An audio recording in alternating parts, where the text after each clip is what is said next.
दोस्तों भूकंप क्या होता है ये समझने के लिए सबसे पहले आपको धरती के नीचे की प्लेट का कॉन्सेप्ट समझना पड़ेगा। दोस्तों प्लेट्स ये होता है कि हमारा बेस, मतलब जैसे नाव के ऊपर पूरी पूरी सब चीज़ बसी होती है, हम यात्रा करते हैं और उसका बेस क्या होता है, नाव का निचला तल। तो हमारा धरती का निचला तल को प्लेट कहते हैं और ये प्लेट बहुत सारे होते हैं, लेकिन मुख्य रूप से 7 प्लेट्स होते हैं जिनको टेक्टोनिक प्लेट्स कहते हैं। दोस्तों ये प्लेट्स लगातार यात्रा करते रहते हैं, लेकिन इसकी यात्रा इतनी धीमी होती है कि हमें पता नहीं चलता और इसीलिए हमारा संसार का नक्शा बदलता है। नक्शा का मतलब वो नक्शा नहीं जो हम ये अमेरिका है, ये भारत है, कभी अमेरिका में था, भारत में था, वैसा नक्शा नहीं। हमारा धरती का ही नक्शा बदलते रहता है। एग्जाम्पल के तौर पर हमारा जो प्लेट्स है पहले अफ्रीका से जुड़ा था, मतलब करोड़ों साल पहले हम अफ्रीका से टच में थे और चाइना के बाद सीधे समुद्र था। लेकिन ये प्लेट बहते बहते समय के साथ करोड़ों साल लगे, एक चाइना से टच हो गया और हम लोग यहाँ पर अभी प्रेजेंट टाइम में मौजूद है और ये प्लेट आगे भी यात्रा करते रहेगा। इसीलिए आने वाले समय में फिर धरती का नक्शा बदलते रहता है, उसी को प्लेट्स कहते हैं। मुझे यकीन है आपको ये जानकारी अच्छा लगा होगा। अब क्या है, जो प्लेट्स जब अंदर गमन करते हैं ना, तो जाहिर सी बात है कोई भी चीज़ गमन करेगा तो कभी ना कभी टकराएगा। तो जब प्लेट्स गमन करते हैं तो आपस में कभी कभी टकराते हैं और जब टकराते हैं तो टकराने की वजह से कंपन होता है, लेकिन उससे उतना कोई फर्क नहीं पड़ता। लेकिन कभी कभार ये प्लेट जब टकराते हैं तो इन टक्कर के दौरान इसके कुछ भाग टूट जाते हैं और जब ये टूटते हैं ना तो बहुत तेज कंपन पैदा होता है धरती के नीचे और वो कंपन इतना तेजी से पैदा होता है जिसका हलचल, जिसका असर हमें धरती के ऊपर सुनाई देता है।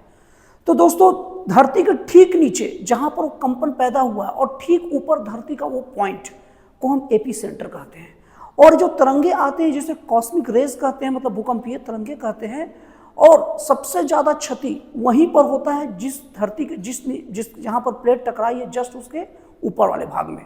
जैसे जैसे दूरी बढ़ते जाता है वैसे वैसे उनका नुकसान कम होते जाता है। तो दोस्तों ये तो आप लोग को मेन कारण भूकंप का हो गया। इसके अलावा भूकंप के और भी कारण हैं, जैसे भूकंप के और अन्य कारणों में जैसे ज्वालामुखी जब फटता है तो ज्वालामुखी फटने की वजह से ना अंदर धरती के नीचे हलचल होता है, इन हलचलों की वजह से भी भूकंप आता है। और आखिरी में आप लोग को एक और कारण बता दूं जो मानव निर्मित कारण है, जैसे कि बांध। जैसे बड़े बड़े बांध बनाने से भी भूकंप का खतरा रहता है, क्योंकि जब बड़े बड़े बांध बनते हैं तो हम लोग का धरती क्या है अपने हिसाब से एडजस्ट करके बैठा है, लेकिन जब हम बांध बनाते हैं तो जैसे नदी का पानी है तो एक फिक्स लेवल का पानी है जो बैलेंस फॉर्म में कई सालों से बह रहा है, लेकिन जब बांध बना देंगे तो वहाँ पानी की संख्या क्या होगी, बहुत ज़्यादा बढ़ जाएगा। और जब पानी का लेवल हद से ज़्यादा बढ़ जाएगा तो वहाँ अनबैलेंस टाइप का वजन क्रिएट होगा, वहाँ की ज़मीन भार की वजह से दबेगी और जब वहाँ की ज़मीन दबेगी तो अगल बगल वहाँ उसका असर होता है, उससे भी भूकंप आते हैं। तो दोस्तों मुझे उम्मीद है आप लोग भूकंप क्यों आते हैं ये आप लोग समझ गए होंगे।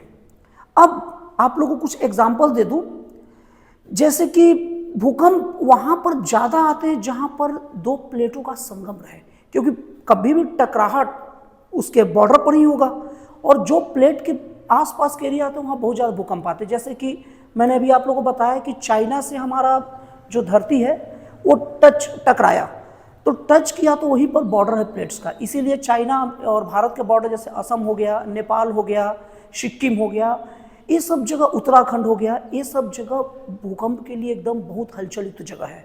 अगर वर्ल्ड लेवल की बात करें तो जो जापान ऐसा कंट्री जो प्रशांत महासागर के चारों तरफ का क्षेत्र भी प्लेटों का बॉर्डर है। यही कारण है कि जापान उस बॉर्डर पर बहुत अच्छे से पड़ता है, इसीलिए जापान में सबसे ज़्यादा भूकंप आता है।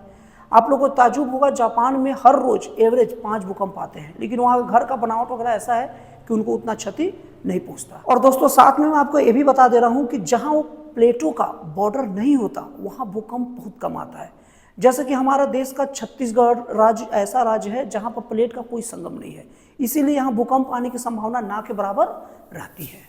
तो दोस्तों मुझे उम्मीद है आप लोग ये बात समझ गए होंगे कि भूकंप कैसे आता है। अगर आपको ये जानकारी अच्छी लगी तो मुझे कमेंट करके बताइए। तो दोस्तों फिर मिलते हैं अगली वीडियो में एक नए, एक जन कल्याणकारी और एक राष्ट्रवाद से प्रेरित नए विचारों के साथ।